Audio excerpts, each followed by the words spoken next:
You're listening to the Archaeology Podcast Network.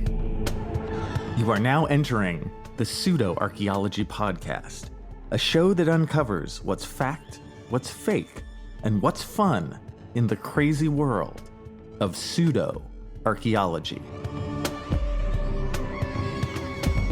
Hello and welcome to the Pseudo-Archaeology Podcast, episode 124, and tonight, Logical Fallacies in Pseudo-Archaeology. When are they not? So, as we sit here, you're like, Kinkella, you gonna tell us about logical fallacies, what those are, how to avoid them, how to use them for your own nefarious needs?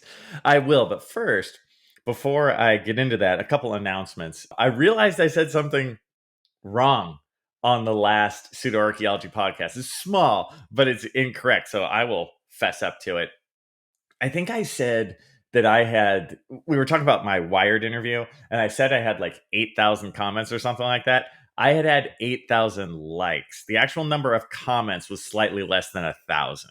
So it wasn't 8,000 comments. It was only 1,000 comments. I only had to go through 1,000 comments. So, but, in the opportunity here to be a little fair, that's true. I said that incorrectly. And also, for the purveyors of the YouTubes, I am now turning my camera on as I do this. And honestly, I'm of two minds on this. I mean, I do run my own YouTube channel and I make my YouTube videos and stuff for my students and for the general public, but I kind of like the idea of this podcast being audio only. You know what I mean? So, I mean, I have my camera on because the APN is starting a heavier YouTube aspect to the channel, which I think is great. I think it's a really good idea that we do that. But, if you're only listening to this on Apple or Spotify or something, that's okay, man. That's okay. Good for you. Because I want this to go straight into your brain through the ears. And you don't have to watch me, do my little dance for the camera. You don't want to see that. It's depressing. So, in terms of our theme today, logical fallacies. This is very typical if you've heard how I pick themes. Now, I was just sort of thinking about this in general because speaking of the Wired podcast and the other comments I've gotten in the past when I talk about Graham Hancock or something, I was looking for a way to organize or to make sense of all the angry missives, that I get. And I'm like, okay, how can I talk about these in a more sort of scientific manner? And I'm like, hey, logical fallacies. And as I was looking at it, looking up like kind of the precise aspects of logical fallacies, on Facebook, there's this group called the Fraudulent Archaeology Wall of Shame. And one of their major contributors is this guy, John Hoops. And John Hoops put up a logical fallacies list right as I was thinking about it. So obviously, that wasn't just a accident. No, that wasn't just because people like he and I think about the same types of things a lot and would come up with similar answers or similar questions. No, no, no, no, no. This was a sign. Of course. This was a sign from the universe. Andrew Kinkella, you must talk about logical fallacies. It was like that. A voice from God. Talk about logical fallacies. Yes, I shall. So, I mean, it wasn't just an accident that two people would think the same thing who look up the same types of stuff all the time. No, no, no, no, no. It was a voice from the beyond, my friends, and you better listen. So, what are logical fallacies? They're actually really easy. The definition: a logical fallacy is just a dodge. That's all it is. If you have a really crappy argument, what you want to do is talk about something else. Politicians do this all the time. And of course, in the pseudo-archaeology world, this comes up all the time because underneath it, the arguments are terrible. The arguments are laughable. They're atrocious. So the worst thing you can do if you're a pseudo-archaeologist is actually argue your point. You can't do that because your point is like stupid and thin and terrible and wrong. So instead, you make a dodge, right? You attack the person, or you talk about something different, or you talk about like this other idea that's kind of related, but it's not, or you make a logically wrong jump to something else. And then you talk about that, right? It's all about taking the spotlight away from you. So it's just a tool that's used that has nothing to do with supporting your argument. It's making the other guy look bad or making the audience take their focus away from this glaring hole in your argument, and you just talk about something else. And while I joke about this kind of stuff, man, these things can be really, really effective, right? We've seen this again. We've seen this in famous political interactions and this kind of thing where it's a ploy to get the audience on your side. So while let's spend this time making fun of these because the examples are hilarious, in that same moment, we want to think about like, wow, what are all the times that these have been used on me where I ended up looking like an idiot, even though I was right? And also, of course, let's be honest, how many times have you done this kind of stuff on other people because you knew that your argument sucked? So I actually wrote down some stuff. As you guys know, I just sort of talk off the top of my head, but I did take some time and write down like specific logical fallacies, and they have kind of names, and there's like 20 of them. I have like 20 on here, maybe 25. What we'll see, we'll just go through them. Some of them are very similar, and I'll try and make connections. A lot of them are kind of variations on a theme. Some of them are very standalone, but we'll see common themes. And as we go through this, oh my God, you will recognize basically every famous pseudo-archaeology example uses one of these logical fallacy arguments in order to bolster their false claim. So, I'll also note when some of these are more common or big ones used all the time. So let's start with the straw man argument. That is like, if we want number one with a bullet, this is probably, if not the most common logical fallacious argument, one that's right up there. And part of the reason I think it's so common is it's easy to do and effective. All you do is you listen to the first person make their argument, you take it in, and then you say it again, but you totally misrepresent what they just said to make it easy to argue against, right? So if I make a really great argument about how there's no such thing as a super civilization at the end of the ice age, and that's ludicrous, and I go through all of it because it's true. There's no evidence at all that there's a super civilization before the end of the last ice age. It's moronic. But I sit there all academic and I'm like, well, yes, according to all data, there was no super civilization at the end of the ice age. It's silly. All the other person has to do is say something like, well, so what you're saying is Göbekli Tepe was not complex at all. See, you see how that's done? No, that's not what I'm saying at all. Right? You're taking this little piece, but you're angling around and attacking me with something I never said in the first place, but it's vaguely related, right?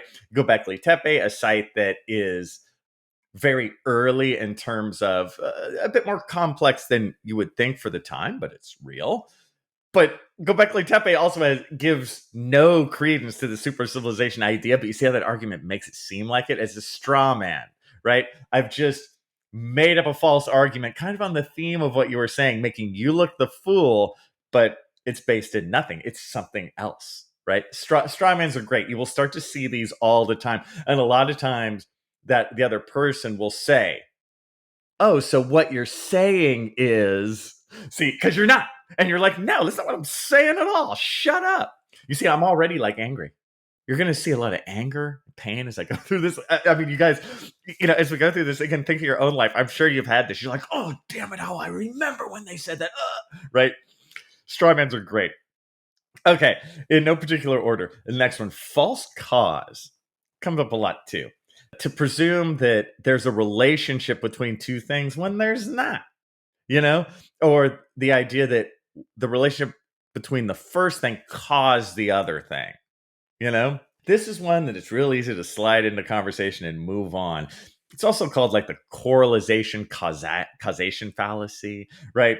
The idea that there's this line in terms of pseudo-archaeology, the idea that a comet hit and caused huge climate change.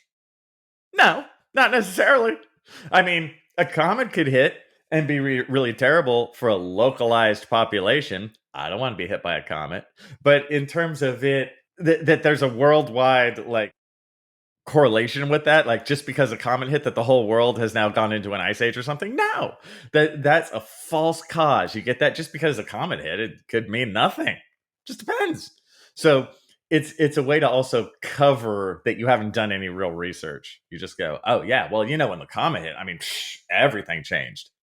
Not necessarily. No, it didn't. See, with so many of these, the actual response is really just, I see what you're doing there. No, it didn't. The truth is that has nothing to do with anything, but the audience might still be on their side. Another one, oh, you will see this all the time. Appeal to emotion, right? Where I've sat there in my tweed suit, my tweed jacket, just being like, and you see, and that's why there was no civilization at the end of the ice age. And then all the other person does is go, haven't archaeologists made so many mistakes in the past? Some of the racist stuff that they did 150 years ago, that was really awful. It makes me sad. You see what I mean? So all of a sudden, yeah, you just made this great argument about something, but so what? They've appealed to the emotion of the audience, And you can even look cold if you're like, look, that doesn't matter right now. What matters is the argument at hand. They go, oh, I can't believe you would say that doesn't matter. Terrible archaeologist, right? It's always about facts, not feelings, but the audience may disagree. You can win the argument logically, but have everyone hate you. As I go through this, I want to mention this one early. There's also one called the fallacy. And I love this one. And we want to hold this one tight. This is the idea that just because someone makes a horrible argument, it doesn't mean it's wrong. Right. So in our world, in the world, like my world of pseudo-archaeology, trying to take down some of these arguments, we can't be so nerdy and so far down the rabbit hole that we just go that we're waiting for the logical fallacy, and then we go, oh, logical fallacy, you lose. No, right? We have to be take sort of a step back, because then it's just annoying. You don't want just to be some annoying loser who's constantly just going oh, but you see, there's a logical fallacy, and no. Right? You want to look at the bigger picture, take in what they're saying, listen. A lot of times you can be too up your own ass because you're not listening to what the other person says, even though they're full of it. Right? You want to sort of take it in and see it, process, and then hit back. So just because you're hearing a terrible argument, it could be true. Somebody could make a terrible argument for the age of the earth, oh, well, the earth is 4.6 billion years old, and that's because, well, the aliens were really active 4.6 billion years ago. See, that's a terrible argument. It doesn't have to do with reality, but the earth is 4.6 billion years old. So when we come back, more of the fun and the pain of logical fallacies.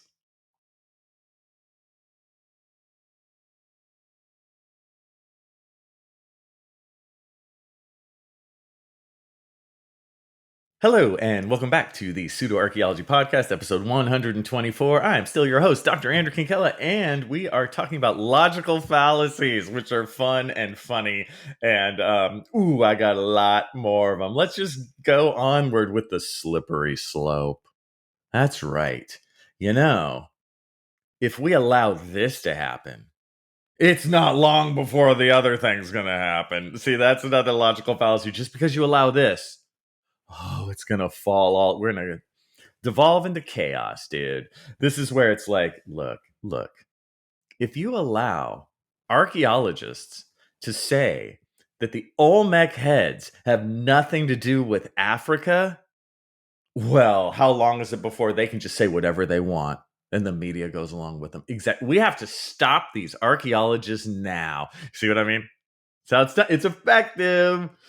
We can laugh at these, but we must respect them. Know what I'm saying? They work. So next, here's another one. This is probably top 2 or 3, along like straw man's way up there. Ad hominem. A terrible name. I hate it when they use like, Latin or whatever. It sounds, just bringing this up, you sound like a complete dick. You know what I mean? Well, I see that you've just done an ad hominem argument, and really, you need a little more e pluribus unum to make it make more sense. Like, as soon as you say that, you're like, oh, you sound like the biggest tool. But horrible name aside, that is just a character attack. That's all it is. This is used all the time. You end up with your great argument about how the Piri Reis map does not show Antarctica. And then they go, you don't know.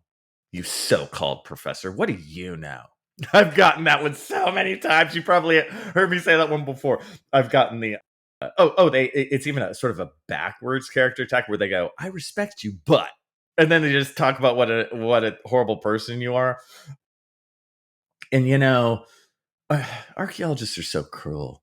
They're so cruel. This is Graham Hancock uses this one. He uses this funky like almost like a reverse character attack before the entire show all the time. Talks about how terrible archaeologists are, how they're horrible people. They're just out to attack him, right? It's like the setup. It's like the pre-argument character attack. Oh, I got one recently that started with, I swear to God, you guys, quote, first off, you're a jerk. Okay, yeah, I'm gonna stick with that one. So this one's real obvious, real easy. I would say the only downside of a character attack is just that it's so obvious. Sometimes it can backfire. You can look like just a total asshole if you start this. I think we've all seen examples of that. So this one is playing with fire, but it can work.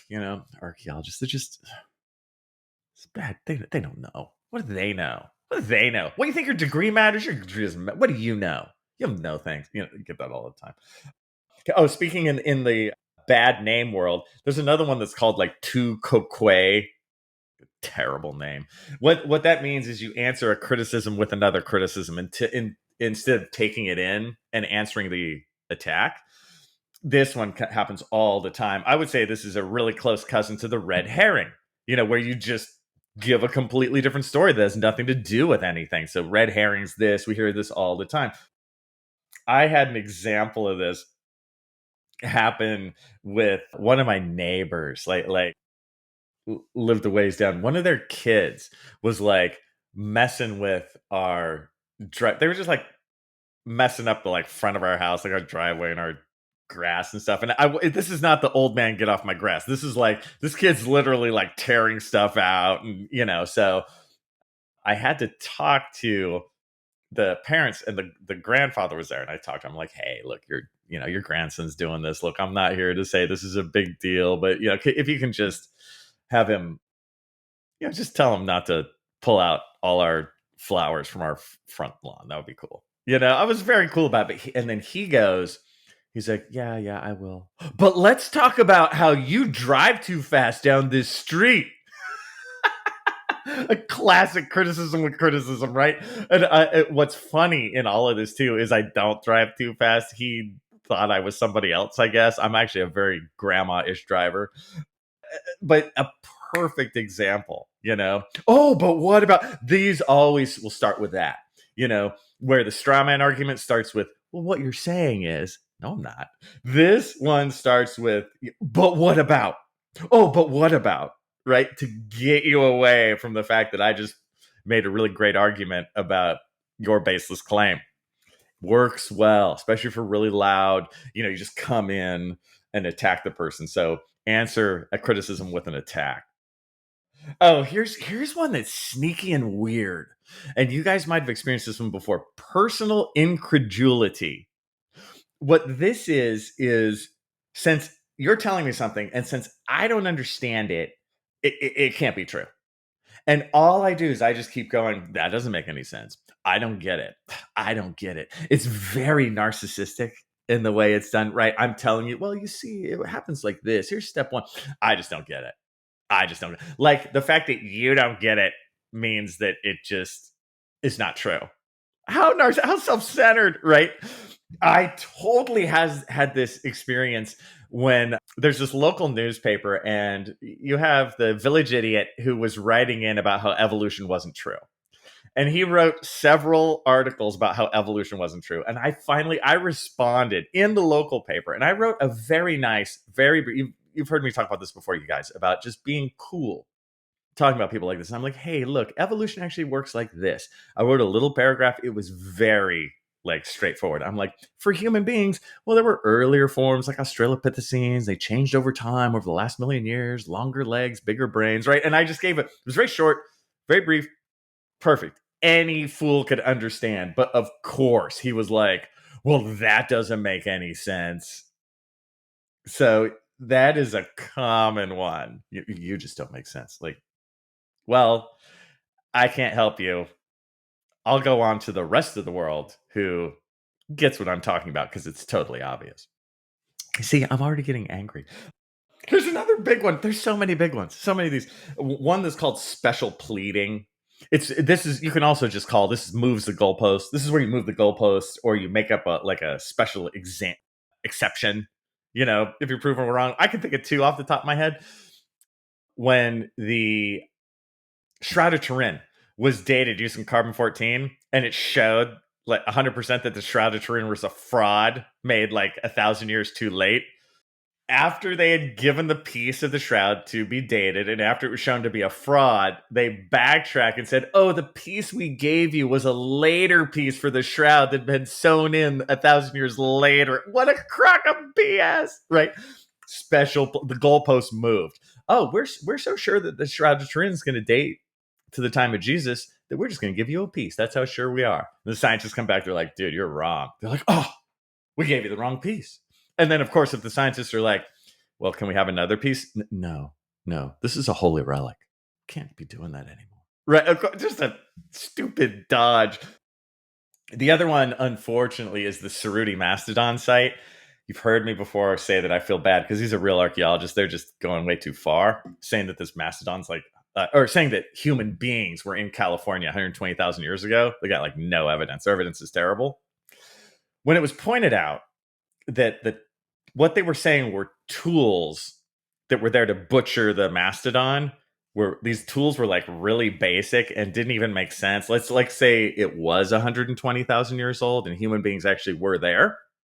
Those human beings would have had way better tools than the ones that were there because these were just basic stones. They weren't tools. They were just broken rocks. But, they were saying they were tools.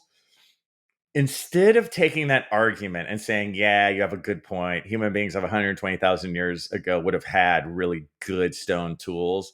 Instead, they moved the goalposts and said, this is obvious proof that the humans that did this 120,000 years ago were a totally different species of human that we have yet to find. What a horrible, stupid argument. I'm sorry. I wish them well, but good Christ. um, moving on. Here's one that's a little, sometimes this is just a little pick me up, a little intro question. You'll have the loaded question, where it's a question that's full of poison, where it's not really a question, it's just an attack. Like for me, I get stuff like, well, how do you, as a Mayanist, know anything about peopling of the New World? You see how you'll say that at first. You'll set up the question with this you're stupid. So anyway, here's my question to you, even though you don't know, right?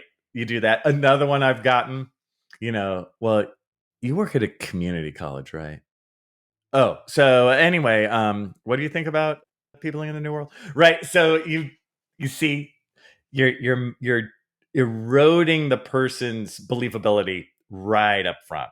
Do that kind of stuff. God, loaded question. Loaded question, kind of jerky. And actually, a lot of times people will see that one. But the next one, this is another one that comes all the time in pseudo-archaeology, burden of proof. The logical fallacy here is that I say something completely baseless and silly, but then I say, well, it's up to you. You need to prove me wrong. You just need to prove me wrong. Look, we need to have open minds. You just need to prove me wrong. Happens all the time where people will say, oh, well, it needs further study. No, it doesn't. Baseless silliness. Some of the dumbest stuff like stones of Atlantis, those are natural. The end. Well, you need to prove they're not natural. Well, it's already been done 50 times, but also I don't, because look at them. It's like they're natural. It's been proven. It's geological. We're done. Oh no, but that needs further study. No, the burden of proof is not on me. The burden of proof is on you to show some sort of human interaction with those, not just the stones or square. It's up to you. You brought it up. See, it's a flip, of, well, it's up to you now. Aren't you the archaeologist? Yeah, but you're the pseudo-archaeologist just babbling and wasting my time. Oh, so many of these I have, you guys. So many. See, it's like a therapy session for me. I'm just ranting, and then you take in my pain.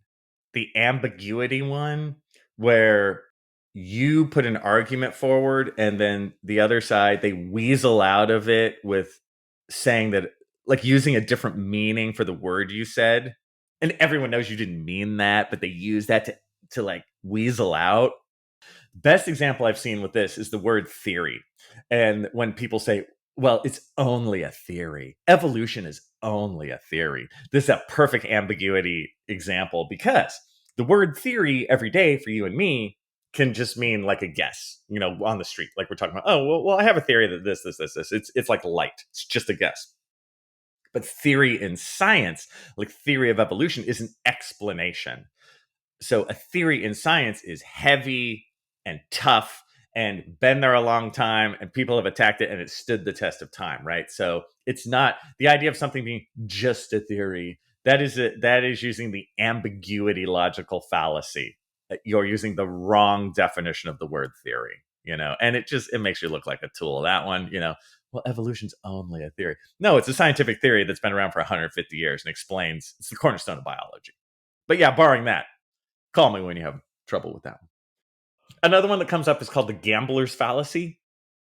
This is when you see runs that aren't there. It's like, oh my god, and it can go both ways.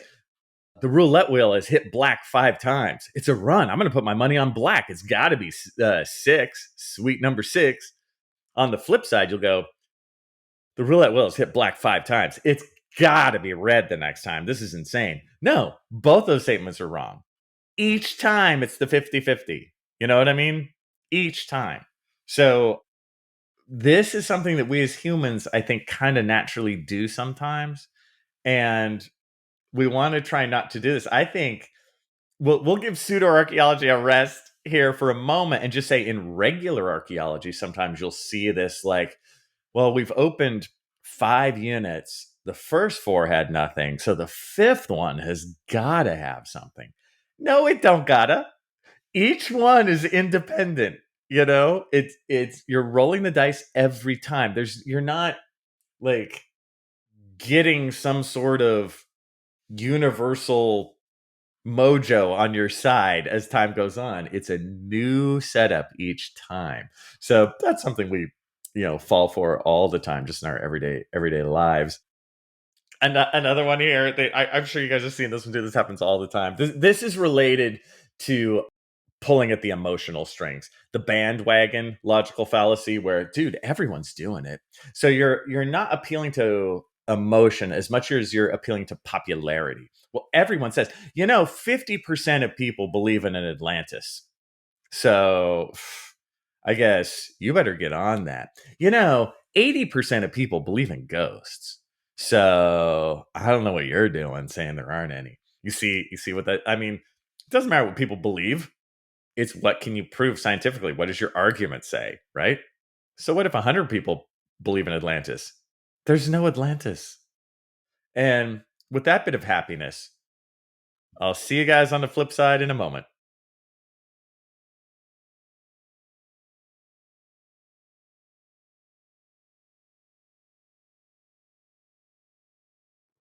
Hello, and welcome back to the Pseudo-Archaeology Podcast, episode 124. Can you believe it? I think this is like 30 or so episodes for me. Man, I work for you people. I work and I toil. And we are talking about logical fallacies. And I've just been going down the list that I made, and I kind of, made little edits to it. And I tried to think of pseudo-archaeology examples for just about all of them. We are down to the last several. There's a couple stars of the show still to come, including this one right here. Oh God, logical fallacy of appeal to authority. And there's a flip side of this one too that's been used more and more recently in pseudo-archaeology. This idea that authorities are automatically right, right? Well, one geologist said that the earth is only 6,000 years old.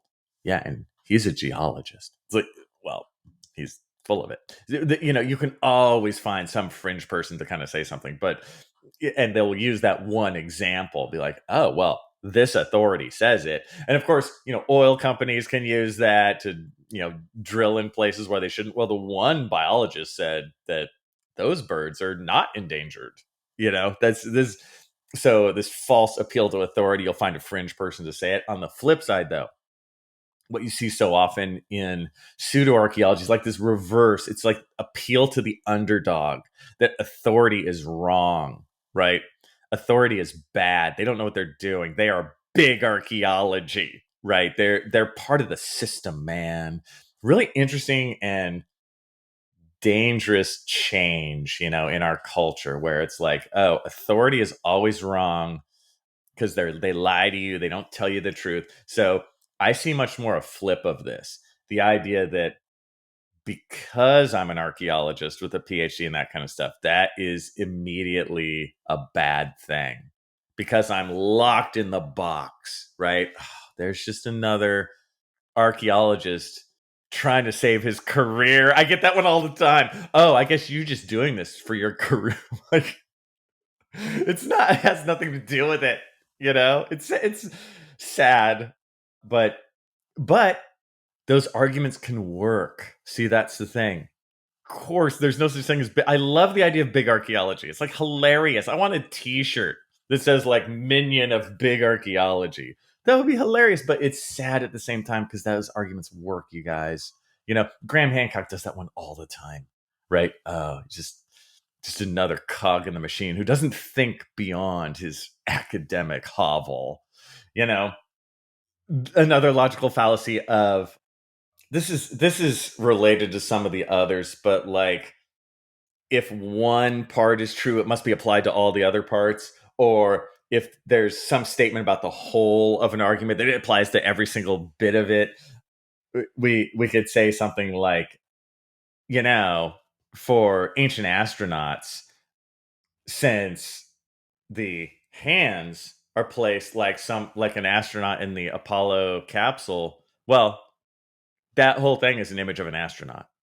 You see how I've just used this one thing, and it's tenuous and crappy too. Well, the hands of Pakal on his sarcophagus lid, the carving's just like an ancient astronaut. It's just like a modern astronaut. So obviously, the whole thing that's an ancient astronaut right there that you see. You disregard all the other stuff. It's just the one little piece. Silly. This other one has a terrible name. No True Scotsman. It's another one of those terrible names. But all this is a purity play, related to some of the others, of course, that where it's like, you'll hear this. No real archaeologist would say what you say. You're not a real archaeologist because no real archaeologist would. Yeah, I've gotten that one so many times, you guys. It's just ignorant, like you don't know what a real archaeologist does. And on top of it, I am a real archaeologist. I'm as real as you can get, Or I've even got this one. So weird. 99% of archaeologists disagree with you. I'm like, that makes no sense whatsoever. But they'll put that on there, and it just, you see how it could work. It could put me on my back foot, especially if they go first. Well, Kinkella, I mean, let's all be honest. 99% of archaeologists disagree with you. No, they don't. But then I have to okay it. I have to go, actually, that's not true, blah, blah, blah. And I'm already on my back foot, right? I've already been punched. There's another one called the genetic argument, where an idea is good or bad just purely based on where it's from. You just turn your brain off and go with it. Graham Hancock has a million people who do this. Whatever he says, they go with in the pseudo-archaeology world. I've gotten this again and again and again, where they'll be like, they take his whole argument. They don't even listen to me. It's like pointless what I say almost. It's like, oh, well, we know that, I mean, there's a super civilization that was here before the last ice age, right? They just start with that. And it's just because they believe every single thing that's on like Ancient Apocalypse. It's the genetic argument. And whatever I say is bad, whatever I say is big archaeology, just where it's come from, you know? And unfortunately, this bleeds out to our current culture. We've seen this. We have these two silos, either you're in the Democrat silo or you're in the Republican silo. It's genetic. And whatever they say on Fox News is right. Whatever they say on CNN is right. Right. And it's the worst way to be. I swear, you guys, I feel like I just roam a field somewhere because I don't feel a kinship with either of the silos. And it's a good way to be. It's terrible just to believe something based on where it comes from and not turning your brain on. In a bit of a relationship to that, there's also the black or white argument, also known as the false dilemma, where it's like you don't deal with any shades of gray, right? It's just, hey, look, the age of the Earth is either 4.6 billion years or 6,000 years. The end. Like there's just this like black and white. There's no room to talk. There's no room to explain. There's no room to sort of talk in a gray area about, well, in this case it's like this, but over here it's more like this. The pyramids in Egypt are actually built in this manner. And then the pyramids in the Maya world are actually built in a very different manner. And then they'll go, so what you're saying is there's some like straw man arguments in here. You'll start to see, you guys, if you think that some of these arguments will have follow-ups of other logical fallacies. So black or white, they'll be like, look, all the pyramids are related. It's obvious, and then they can go, what, you're saying they're not? And where the truth is, look, Egyptian and Maya pyramids are not related at all, but Maya pyramids and pyramids in central Mexico, they do have a certain relationship. But see, that's the true shade of gray answer. But then they can follow up. And so what you're saying is there's no relationship between any of these pyramids ever. See? It's like a 1-2 punch. Oh, begging the question. This is another way of saying a circular argument. So the logical fallacy of the conclusion in the premise. I do this all the time, you guys, when I joke about my film degree.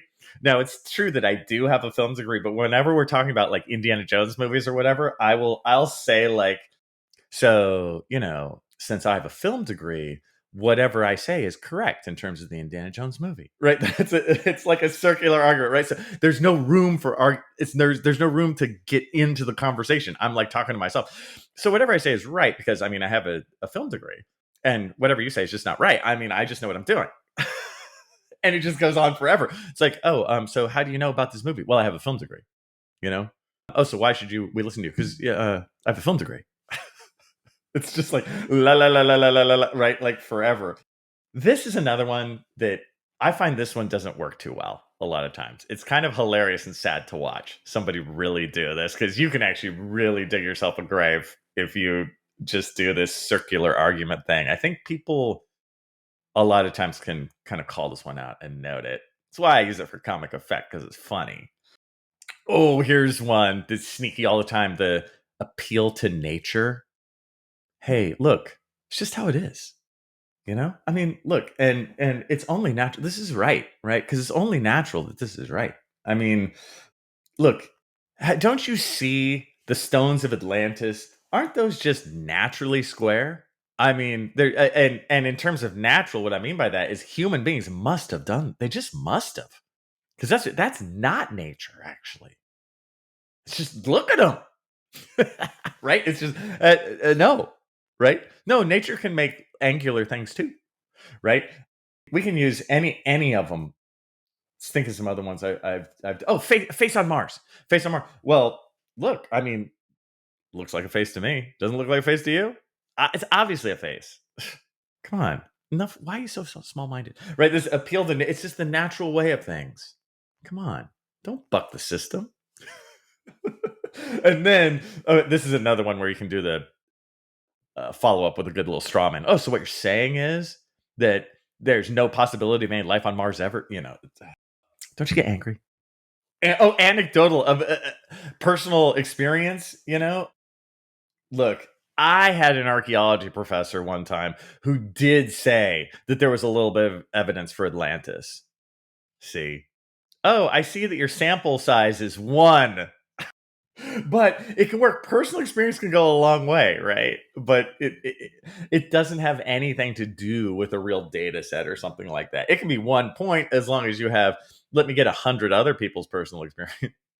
And personal experience itself, we all know, courtroom, it has its own problems. Anecdotal evidence is terrible. There's one. Speaking of our bad names, there's the Texas sharpshooter fallacy. This is cherry picking. That's all this is.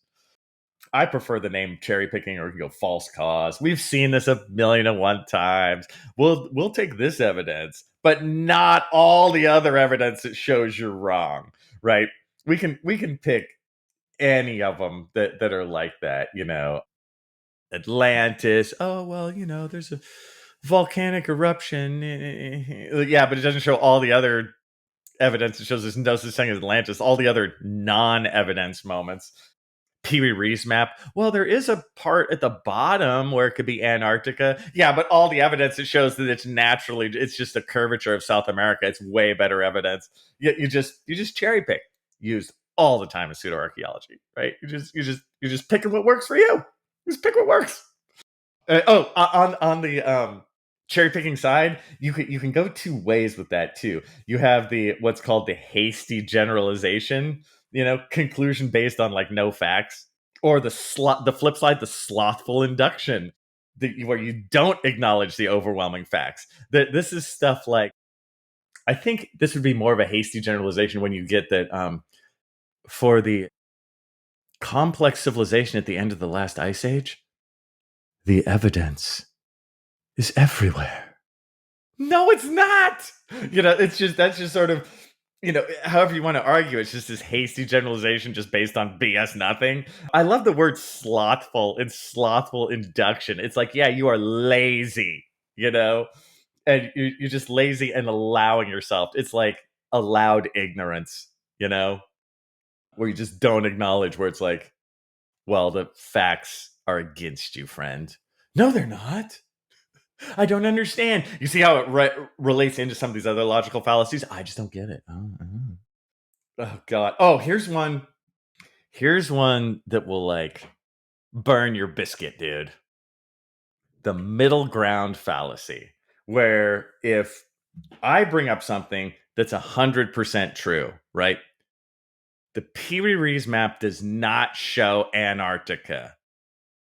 100% true. And then the other side goes, well, I think it does show Antarctica, so we'll meet in the middle. We'll agree to disagree. No, it's not 50-50. You see, it gives credence to total bullshit arguments, right? Where we'll meet in the middle. Look, Kinkella, you're such a curmudgeon, such an angry old man. You need to meet in the middle. This is the one, this middle ground thing. This is why I will never take a pseudo-archaeology argument and go, well, maybe, is the worst thing you can do as a professional, right?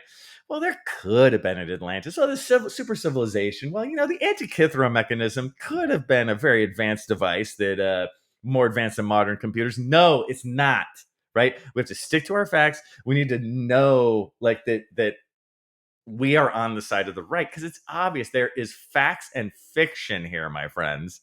That is all it is, right? And I think the real downside in all of this, when we're dealing with pseudo-archaeology, is so much of it, it's actually not even every day where they can get to the point of having a decent logical fallacy, because their arguments are so stupid to begin with. They're just 100% fake, right? If you have something that's 100% made up, it's just this like red herring trail of worthlessness from the beginning. But As I said at the beginning, us as professional archaeologists or people in general public who want to make a good argument because Uncle Frank is spouting his BS again, you can be aware of these arguments. And once you hear all these, you're like, oh my God. You realize how many times you've been party to these, how many times people have used these on me, how many times, like in a social situation, somebody has made you look bad, had used that sort of like some sort of appeal to an ad hominem attack. And sometimes they're subtle, right? An attack on your character to sort of angle away from the fact that you were right. How many times? How many high school bullies learn this stuff, So with that, I hope you learned a little.